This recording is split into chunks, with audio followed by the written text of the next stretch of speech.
다들 안녕하세요. 프로토 91회차 토신 정보방 환급 인증합니다. 당첨금은 세후 금액인 거 알고 계시죠? 다들 아시겠지만 한 경기 취소되어 당첨금이 반토막 났지만 그래도 당첨 모두 축하드리며 오늘 경기도 분석 시작해보겠습니다.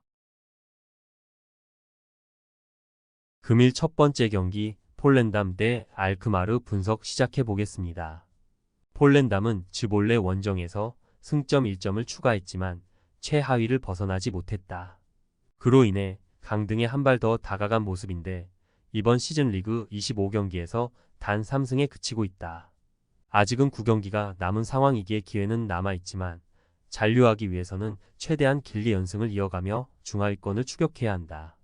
마우룬과 부스 등 3선 자원들이 라인을 올리는 공격 축구로 강팀과 맞설 것이 유력한 이번 경기다. 알크마르는 무패를 이어가며 3위인 트벤테를 맹추격했다. 부진이 길어지던 시기도 있었지만 아약스를 잡았고 지난 라운드에서는 사고를 폭발했다.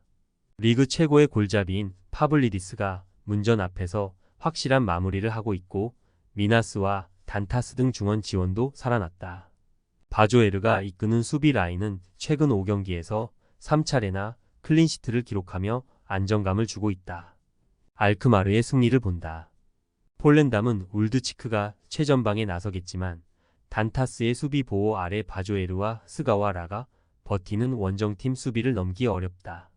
드윗과 미나스가 경기 내내 상대 측면과 중원을 공략하며 경기 분위기를 가져올 수 있고 파블리디스가 해결할 알크마르가 승리할 것이다. 금일 두 번째 경기 유벤투스 대 제노아 분석 시작해 보겠습니다. 유벤투스는 최근 5경기에서 1승에 그치며 밀란의 리그 2위 자리를 넘겨줬다. 지난 시즌 징계를 받으며 유럽 대항전에 나서지 못했기에 이번 시즌 좋은 성적과 함께 화려한 복귀를 꿈꿨는데 초반 분위기를 이어가지 못하는 모습이다. 그래도 한 라운드 결과에 따라 다시 2위 탈환이 가능하기에 홈에서 키에사와 엘디즈, 코스티치를 앞세워 공격적으로 경기에 임할 것이다. 제노아는 우디네세전 승리 이후 인테르와 몬차에 패했다. 리그 선두인 인테르전은 그렇다 쳐도 홈에서 몬차에 패한 게 컸다. 선제 2골을 내준 이후 구드먼슨과 카르발류의 골로 동점을 만들었는데 다시 역전골을 내줬다. 때문에 이번 원정에서는 최대한 패하지 않는데 집중한 수비 축구가 예상된다. 유벤투스의 승리를 본다. 제노아는 바델리와 스트로만 등 중원의 나설 볼란치들이 늘 수비 진영에 머물며 상대의 침투를 저지하려 할 것이다. 그러나 라비오의 부상 이탈에도 미레티와 로카텔리가 공백을 잘 메우는 유벤 중원을 막아내기 어렵다. 밀리크의 공중볼 장악도 있을 유벤투스가 승리할 것이다. 금일 세 번째 경기 브레스트 대릴 OSC 분석 시작해 보겠습니다. 브레스트는 랑스 원정에서 경기를 지배하며 연승을 이어가려 했지만 일격을 당했다. 그래도 워낙 승점 관리를 잘했기에 리그 2위를 지키고 있다. 브레시어와 랄라, 로코 등이 나서는 수비 라인은 파리 생제르맹보다도 안정적이고 리즈멜로의 중원 존재감도 대단하다. 델 카스티오와 르 두아론, 브라이미 등 기회를 골로 만들 선수들도 질비하다. 릴은 렌 상대로 나선 홈 경기에서 선제 2골을 내주며 끌려갔지만 후반 중반 이후 주전 스트라이커인 데이빗의 멀티골이 나오며 패하지 않았다. 원정에서 다소 고전한 최근이긴 하지만 4위로 올라왔고 이제 2위를 노리고 있다. 야즈즈와 제그로바의 역습을 앞세워 브레스트를 상대할 것이다. 접전을 본다. 릴은 두 팀을 통틀어 가장 문전압 마무리에 능한 데이빗의 전방 존재감이 확실하다. 그러나 금요일 새벽 유럽 대항전 일정이 있었기에 추측 선수들이 체력적 부담이 크고 로테이션을 어느 정도 가동할 수 있다. 브레스트가 경기를 주도하겠지만 끈질긴 릴의 수비적 저항이 있을 것이고 승점 1점 추가에 만족해야 할 것이다. 금일 네 번째 경기 첼시 대 레스터시티 분석 시작해 보겠습니다. 첼시는 최근 흐름이 좋다. 비록 리그컵에서는 리버풀에 분패하며 준우승에 그쳤지만 FA컵에서 난적 리즈에 승리하고 8강에 올라왔고 직전 리그 경기에서는 뉴캐슬을 제압했다. 시즌 내내 부상자 이슈로 고전했지만 부상자들이 어느 정도 돌아온 이후로는 강팀의 경기력이 나오고 있다. 무드리크가 완벽히 부활을 알렸고 잭슨과 스털링의 마무리도 좋다. 부상 이슈가 있던 갤러거는 건강하게 풀타임을 소화 중이다.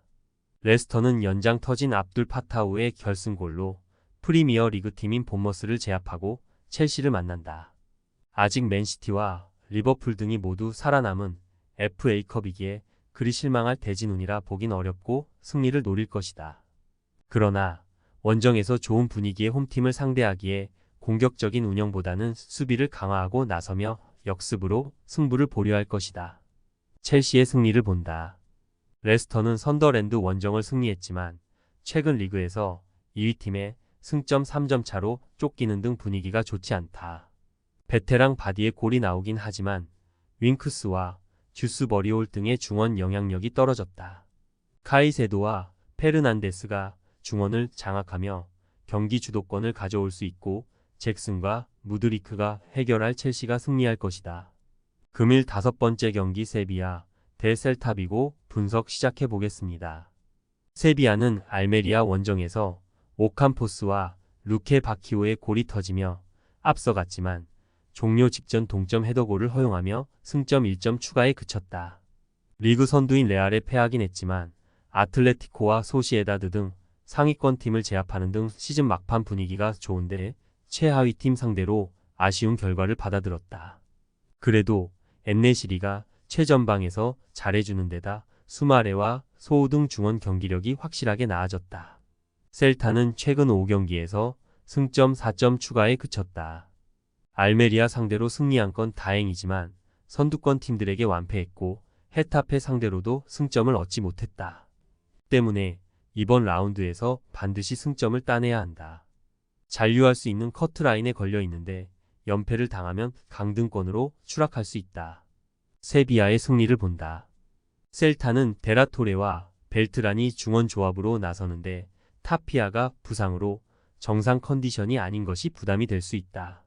수마레와 소우가 중원에서 상대 침투를 저지하며 역습으로 원활하게 전환할 수 있는 세비야가 경기 주도권을 잡을 것이다. 엔네시리의 마무리도 있을 세비야가 리드할 수 있는 경기다. 금일 6번째 경기 위트레흐트 대 네이메언 분석 시작해 보겠습니다. 위트는 연승을 이어가며 순위를 끌어올렸지만 아약스와 알메러시티 원정 2경기에서 승점 1점 추가에 그쳤다. 유럽 대항전 직행이 가능한 순위권 추격은 어렵지만 시즌 종료 후 있을 플레이오프 진출을 노리기에 이번 경기를 통해 반등을 원하고 있다. 팀의 주전 스트라이커인 람머스가 직전 경기에서 골맛을 봤기에 이 경기에 더 집중할 것이고 부사이드와 리드베리가 뒤를 지원하며 골을 노릴 것이다. 네이메어는 3연승에 성공하며 5위를 맹추격했다. 7위권 팀들과도 격차를 두고 있는데 이제는 플레이오프에서 홈 어드밴티지를 가져가기 위해 최선을 다하고 있다.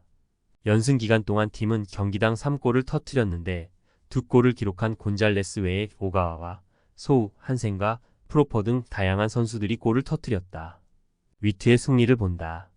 네이메언의 최근 페이스가 크게 올라온 건 사실이지만 위트는 홈에서 매우 강한 팀이다.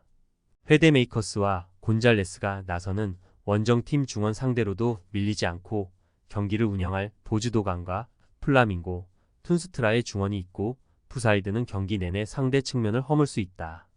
위트가 최근 부진을 털어낼 비긴을 따낼 것이다.